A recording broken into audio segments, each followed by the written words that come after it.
पिछले क्लास में हम आप लोगों को चक्रवृद्धि ब्याज पढ़ा रहे थे। चक्रवृद्धि ब्याज में आप लोगों को प्रश्न नंबर 17 तक हम लोग सब देख चुके थे। प्रश्न नंबर 17 तक किसी को कोई डाउट है तो बोलिए, क्या डाउट है? अच्छा, नहीं डाउट है। चलिए, अगर फिर डाउट नहीं है तो प्रश्न नंबर 18 पे चलते हैं। ध्यान दीजिएगा, प्रश्न नंबर 18 कह रहा है आपसे कि गेट खोल दीजिएगा। प्रश्न कर रहा है कि यदि कोई धन चक्रवृद्धि ब्याज पर 2 वर्षों में अपने आप का 1.69 गुना हो जाता है तो दर ज्ञात कीजिए। ठीक, देखिए, मान लीजिए कि कोई धन 1 रुपया है और उसको 2 गुना होगा तो कितना हो जाएगा। जैसे मान लीजिए हम कहें कि कोई धन है वह 1 वर्ष में, 2 वर्ष में, 5 वर्ष में, जो भी कुछ वर्ष हो, ठीक है। मान लीजिए कि 1 रुपये है और हम कहें कि 1 वर्ष बाद 2 गुना हो जाता है तो इसका 2 गुना क्या होगा? 2 होगा। हम कहें कि 1 रुपये है, एक मेरा धन है, 2 वर्षों में अपने आप का 4 गुना हो जाता होगा तो मेरा मूलधन तो 1 रुपया है लेकिन ये कितना हो गया? 4 गुना 4 हो गया। वैसे ही प्रश्न कह रहा है कि कोई धन 2 वर्षों में अपने आप का 1.69 गुना हो जाता है, यानी कि मेरा यदि मूलधन 1 रुपया होता तो पैसा कितना बन जाता? 1.69 गुना बन जाता। कितने वर्षों में? तो आपको पता है 2 वर्षों में। बोलिए, बात क्लियर? 1 रुपये कितना गुना बन जाएगा? 1.69 गुना बन जाएगा। यहाँ तक बात क्लियर है? अब बस यहीं पे एक लॉजिक होता है, यहीं पे एक लॉजिक होता है। ये तो अनुपात हो गया आपका, मूलधन और मिश्रधन का अनुपात हो गया। यहीं पे लॉजिक होता है। और लॉजिक क्या होता है समझिएगा। इस क्वेश्चन से चलने से पहले कुछ बेसिक मैं बातें आपको बताना चाहता हूँ। बता दिए हैं पर रिवीजन करवाना चाहता हूँ, सुनिएगा ध्यान से। यदि कोई धन 10% की दर पे उधार दिया जाए, यहाँ लिख दें, चलिए ठीक है, 10% की दर पे हम क्या करेंगे? उधार देंगे। तो पहला कदम बताए थे आपको करना क्या है कि आप इसकी फ्रैक्शन वैल्यू में तोड़ लीजिएगा, 1/10 होगा। और मान लीजिए कि 2 साल के लिए हम दें, कितना दें? 2 साल के लिए। तो आप क्या करेंगे कि 10 रुपया मेरा मूलधन है तो फिर कितना रुपया ब्याज? 1 रुपया ब्याज, कितना मिल जाएगा? 11 रुपये। बोलिए हाँ या ना? 2 वर्ष की बात हो रही है तो इसी को 2 बार कर देंगे मल्टीप्लाई। ये सब तो 1 वर्ष का अनुपात है।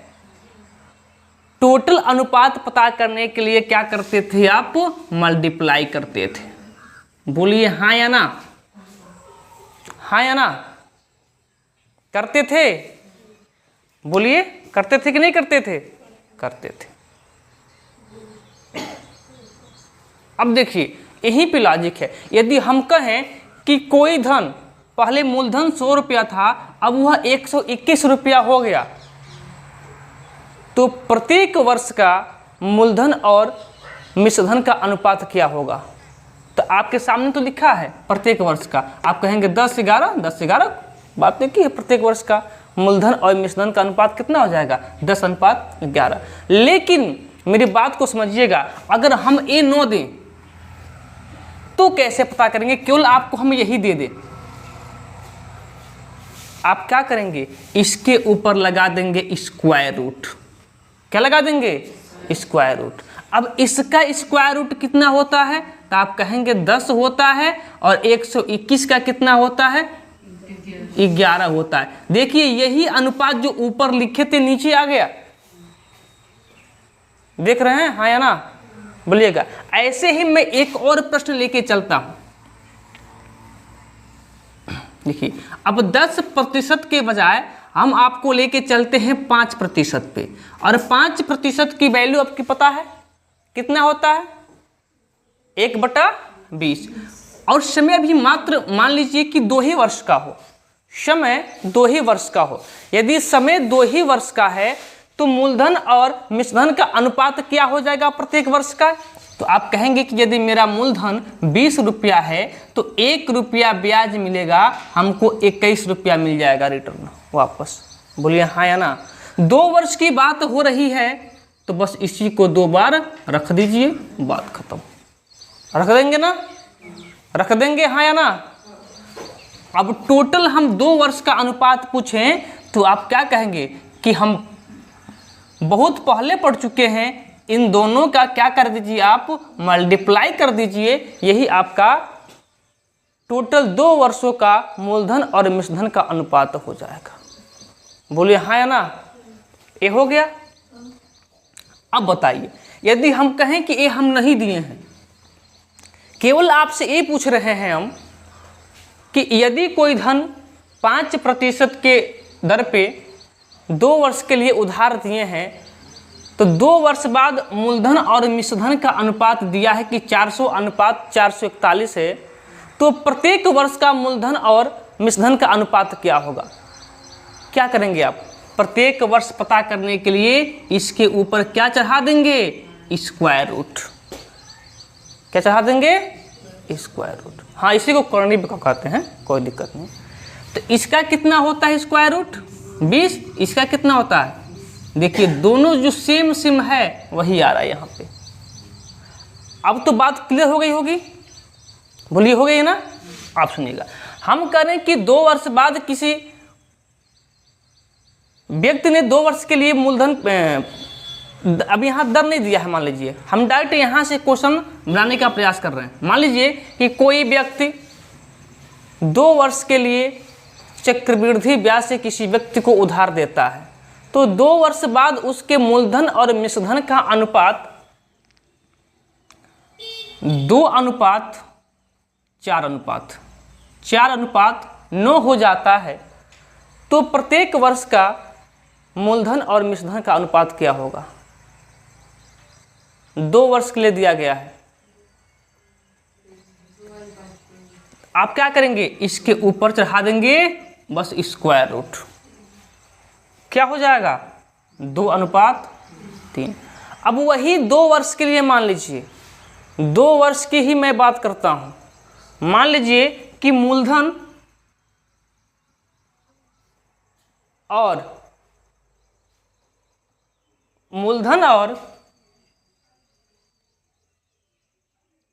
मिश्रधन का अनुपात दिया हुआ है 2 ही वर्ष बाद।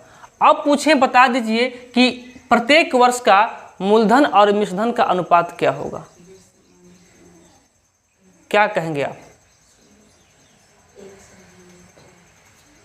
क्या कहेंगे आप? आप तो लगाएंगे क्या? Square root.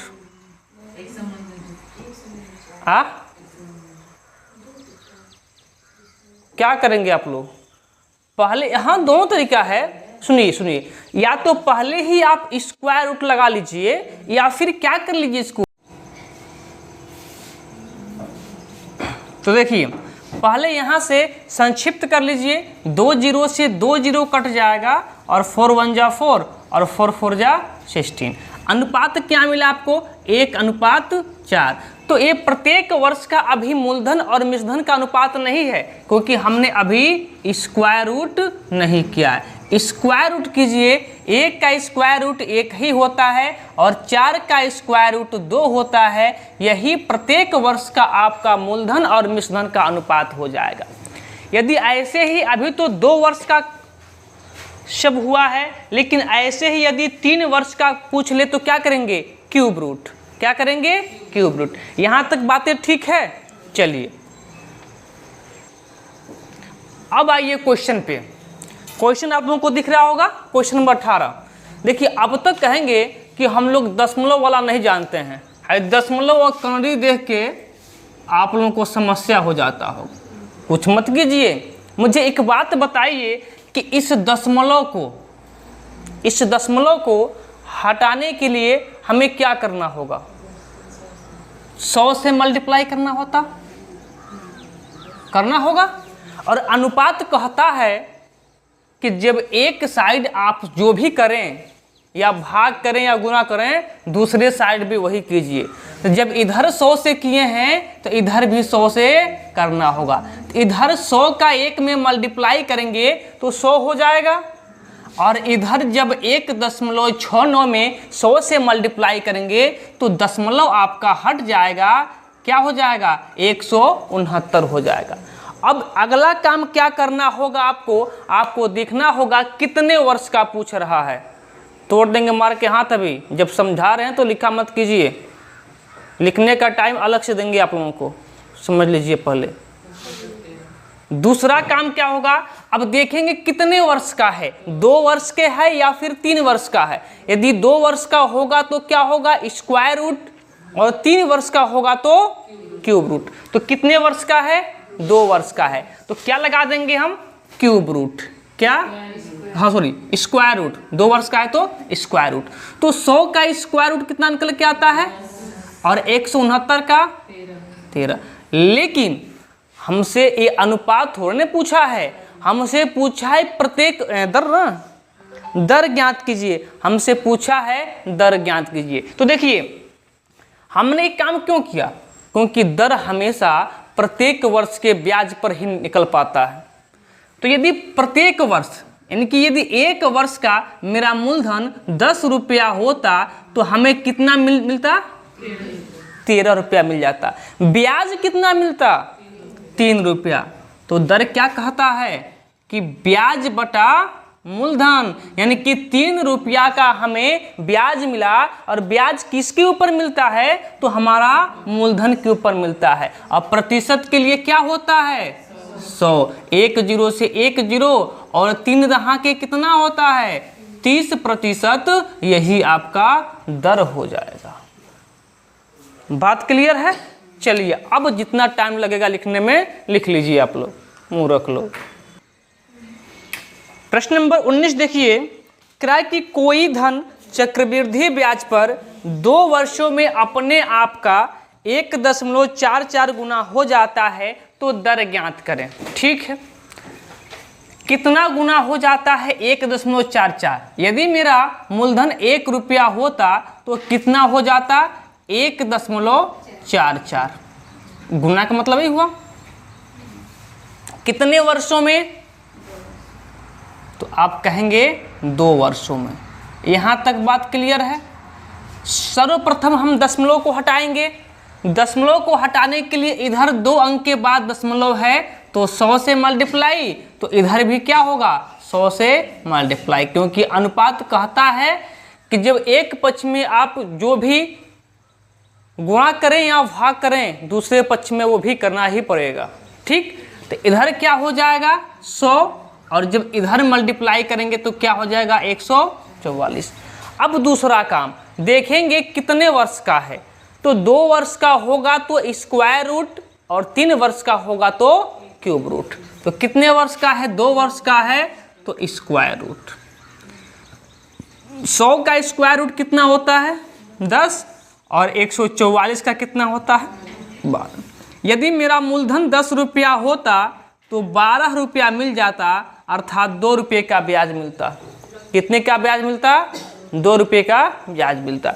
तो हमसे दर पूछा गया है तो 2 रुपये का ब्याज मिला है। ब्याज किस पे मिलता है, तो मूलधन पे मिलता है। और आप चाहें तो यहीं से हल कर सकते हैं, क्योंकि आप कहेंगे इसको काटेंगे तो 1 बार में और 5 बार में क्या मिलेगा, 1/5, और 1/5 कितने प्रतिशत का मान होता है, तो आप कहेंगे 20% का। या फिर यदि आप हल करना चाहते हैं तो हल भी कर सकते हैं, 2/10। प्रतिशत के लिए यहाँ पे 100, 1 0 से 1 0, और 10 दूना 20, यही 20% आपका दर हो जाएगा। बात क्लियर। अगले प्रश्न की ओर चलते हैं। अगला प्रश्न देखिए, प्रश्न नंबर 27 नहीं 20 ना, प्रश्न नंबर 20। क्रय की यदि 27 रुपये 3 वर्षों में चक्रवृद्धि ब्याज पर 64 रुपये हो जाते हैं तो दर ज्ञात कीजिए। ध्यान दीजिए, रुपये कितना है, 27, और ये 3 वर्षों में कितना हो जाता है, कितना वर्षों में, 3 वर्षों में। अब जब 3 वर्षों की बात आ गई तो तो आप क्या निकालेंगे इसका क्यूब रूट। और हम अधिकतर लोगों को देखे हैं, अधिकतर छात्रों को देखे हैं कि डायरेक्ट क्या किए हैं, सब किए हैं 27 और 64। अभी जस्ट कॉपी देख के आ रहे हैं, एक केवल कर दिए हैं ऐसे और निकाल दिए हैं यहाँ पे 3 और यहाँ पे निकाल दिए हैं 4। बोलिए हाँ या ना? नहीं, हाँ। और इस सरासर क्या है? गलत है। इसका मतलब हो गया क्या? Square root. क्यूब रूट कैसे होगा? जब यहाँ पे 3 लिखेंगे हम तब तो एक क्यूब रूट होगा। किसने लिखा है? किसी ने नहीं लिखा है। हम सबकी कॉपी चेक किए हैं। अरे ठीक है, पीछे वाले डेस्क पे नहीं गए होंगे पर आगे वाला डेस्क पूरा चेक किए हैं, किसी ने लिखा है। ठीक है, तो अब देखिए 27 का क्यूब रूट 3 होता है और 64 का क्यूब रूट 4 होता है। यदि मेरा 3 रुपया मूलधन होता तो कितना पैसा बन जाता? 4 रुपये बन जाता। ब्याज के रूप में कितना मिल जाता? 1 रुपये मिलता। तो अब देखिए हमसे दर पूछा गया है तो 1 रुपये का ब्याज मिला। ब्याज हमेशा मूलधन के ऊपर मिलता है, इसीलिए बटा में मूलधन। अब आप यहीं पर निकाल सकते हैं या फिर 100 से मल्टीप्लाई करके भी निकाल सकते हैं। 1/3 का प्रतिशत वैल्यू कितना होता है? 33 सही 1/3%, और यही आपका सही आंसर हो जाएगा। आगे चला जाए, किसी कोई डाउट नहीं ना? तो क्यूब रूट में और स्क्वायर रूट में आप अंतर समझिए मूर्ख। प्रश्न नंबर 21 करेक्ट कि यदि 704 रुपये चक्रवृद्धि ब्याज पर 2 वर्षों में 1331 रुपये हो जाती है तो दर ज्ञात कीजिए। ठीक है, मूलधन और मिश्रधन का अनुपात दिया है। मूलधन कितना है? थोड़ा सा नीचे, 704 रुपये कितना हो जाता है? तो 1331 रुपये। कितने वर्षों में? तो आप कहेंगे 2 वर्षों में। बात क्लियर? अब देखिएगा ध्यान से, आप देखेंगे तो अनुपात है।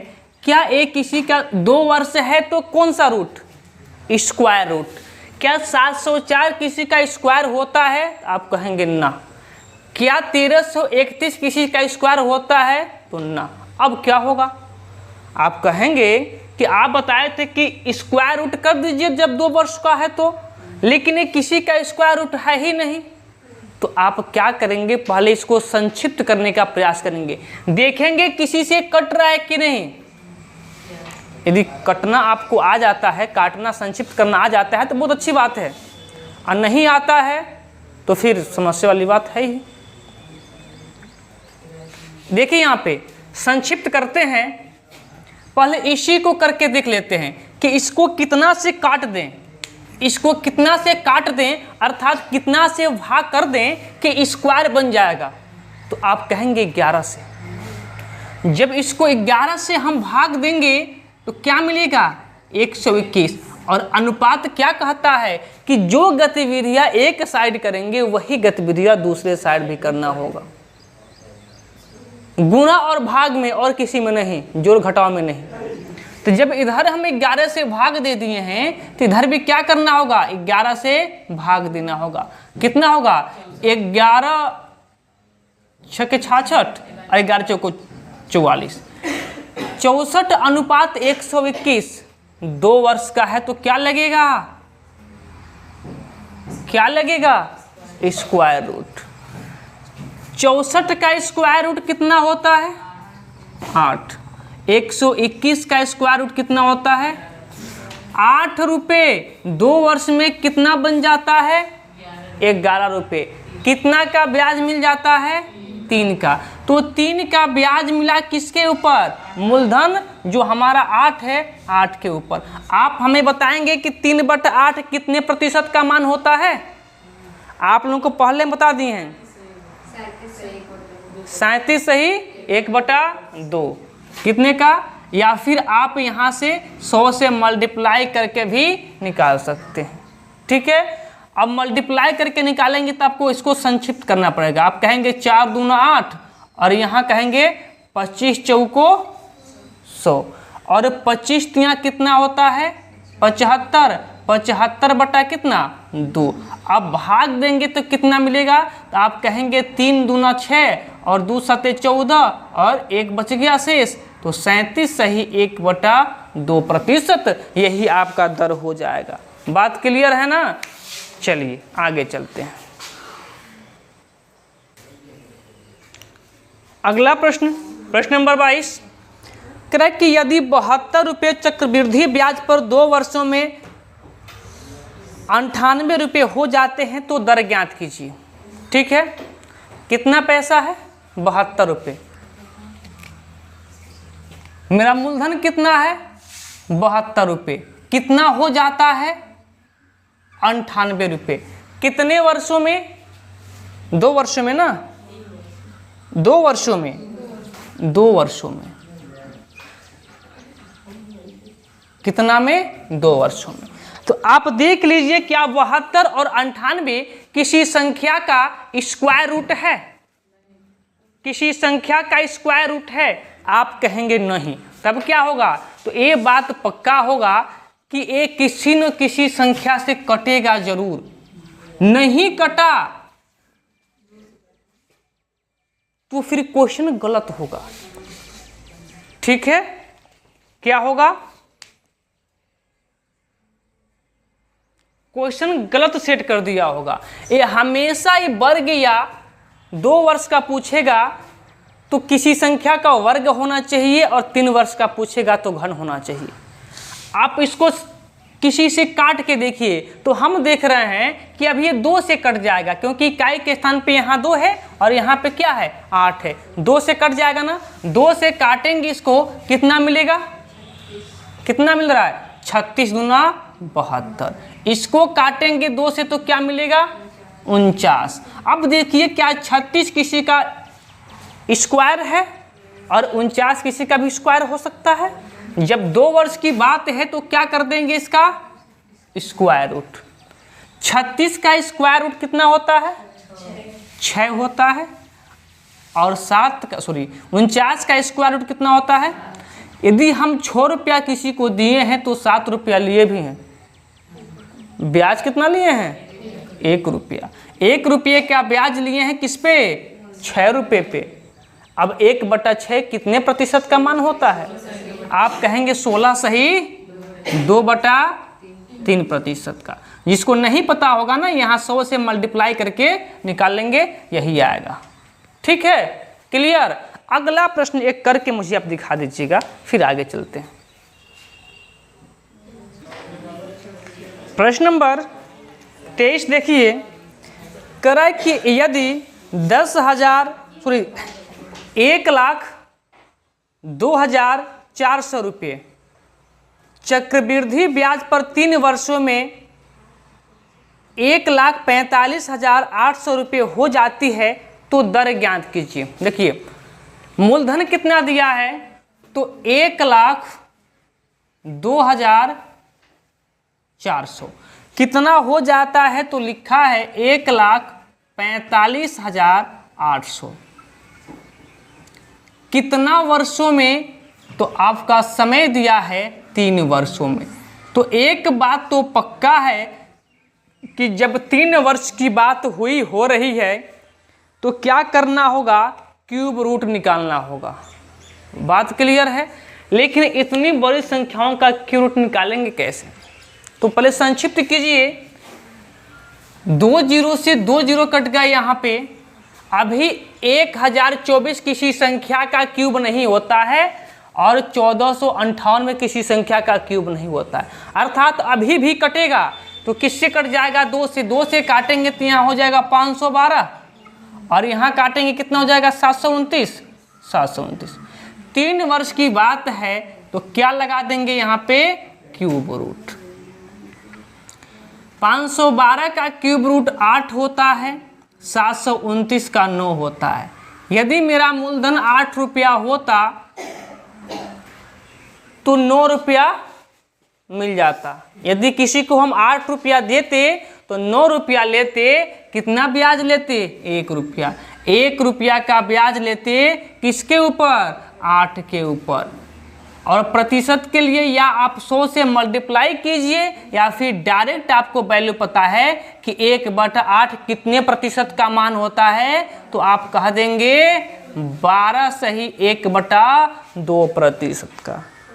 यहाँ तक किसी को दिक्कत नहीं है ना? बहुत अच्छी बात है। प्रश्न देखिए, प्रश्न नंबर 24, कि यदि कोई धन 2 वर्षों में 8,000 रुपये और वही धन 5 वर्षों में 27,000 रुपये हो जाती है तो दर ज्ञात कीजिए। दर चक्रवृद्धि है, साधारण होता तो दूसरा नियम था जो आप लोगों को हम पढ़ा दिए हैं, पर ये क्या है? चक्रवृद्धि है। देखिए, मान लीजिए कोई मूलधन P मेरा होता, मूलधन तो मुझे नहीं पता है ना, मूलधन P होता, थोड़ा सा नीचे लिख देते हैं यहाँ पे। देखिए, मेरा मूलधन यदि P रुपये होता तो 2 वर्षों में कितना हो जाता? 8,000। ठीक है, कितना वर्षों में? 2 वर्षों में। लेकिन 5 वर्षों में कितना हो जाता? 27,000। मुझे एक बात बताइएगा, जब यहाँ से यहाँ तक 2 वर्ष और यहाँ से यहाँ तक 5 वर्ष, तो यहाँ से यहाँ तक कितना वर्ष? आप कहेंगे 3 वर्ष। अब जब 3 वर्ष की बात इन दोनों में आ गई तो रिलेशन पता है आप लोगों को? यहाँ लगाइए अनुपात और 3 जीरो से 3 जीरो काट लीजिए और 3 वर्ष की बात है तो क्या लगा दीजिए? Cube root. देखिए, कभी कभी जो प्रश्न आते हैं ना, ये दोनों अंतर क्या होता है? समान भी होता है। जब समान नहीं होता है तो ये नियम फॉलो होगा, और समान होता है तब कौन सा नियम फॉलो होगा, अभी मैं बता रहा हूँ। ठीक है, देखिएगा। अब 8 का क्यूब कितना होता है और 27 का क्यूब? यदि किसी को हम 3 रुपया दिए, यदि हम किसी को 2 रुपया दिए तो कितना लिए? कितना ब्याज लिए होंगे? 2 रुपया दिए लेकिन 3 रुपया लिए, 1 रुपये का ब्याज लिए। 1 रुपये का ब्याज लिए किसके ऊपर? 2 के ऊपर। अब डायरेक्ट आपको पता होगा कि 1/2 का वैल्यू कितना होता है? 50%। नहीं पता होगा तो आप 100 से मल्टीप्लाई करके देख लीजिएगा, यही 50% आपका सही आंसर हो जाएगा। ठीक है ना? आइए आज के लास्ट प्रश्न की ओर देखिए। प्रश्न नंबर 25, क्रय की चक्रवृद्धि ब्याज से कौन सी धनराशि 1 वर्ष के अंत में 650 रुपये तथा 2 वर्ष के अंत में 676 रुपये हो जाएगी? ध्यान दीजिए, कौन सी धनराशि? हमें क्या पूछा है? P का मान। क्या पूछा है? P का मान, अर्थात मूलधन। मान लीजिए कि यदि मेरा मूलधन P है तो 1 वर्ष में कितना हो जा रहा है? 650 रुपये। कितना वर्ष में? तो आप कहेंगे 1 वर्ष में। लेकिन यही धनराशि 2 वर्ष में कितना हो जा रहा है? 600, थोड़ा सा बड़ा लिख देते हैं, 676 रुपये हो जाता है। बात क्लियर? कितना वर्ष में? 2 वर्ष में। तो मुझे एक बात बताइए, यहाँ से यहाँ तक जाने में 2 वर्ष और यहाँ से यहाँ तक आने में 1 वर्ष, तो यहाँ से यहाँ तक आने में कितना वर्ष? आप कहेंगे 1 वर्ष। अब देखिए यहाँ पे समय क्या है? समान है, यहाँ भी 1 वर्ष और यहाँ भी 1 वर्ष। बात क्लियर है? जब कभी भी वर्ष की संख्या क्या आ जाए? बराबर आ जाए, तो आप अधिक वाले में से कम वाले घटा लीजिएगा। क्यों घटाएंगे? क्योंकि हमको पहले दर पता करना होगा। जब तक दर नहीं पता होगा मूलधन नहीं आ पाएगा। तो पहले हम दर पता करते हैं, अधिक वाले में से कम वाला घटा लीजिएगा और बटा में रख दीजिएगा कम वाला यहाँ पे। बस ये छोटा सा कंसेप्ट आपका है। जब इसको घटाएंगे तो ऊपर क्या मिलेगा? 26 और नीचे क्या? प्रतिशत के लिए क्या? 1 जीरो से 1 जीरो। अब किसे कटेगा? 5 से, तो 5 दूना 10 और 13 पच्चे 65 और 13 दूना 26, 2 दूना 4%।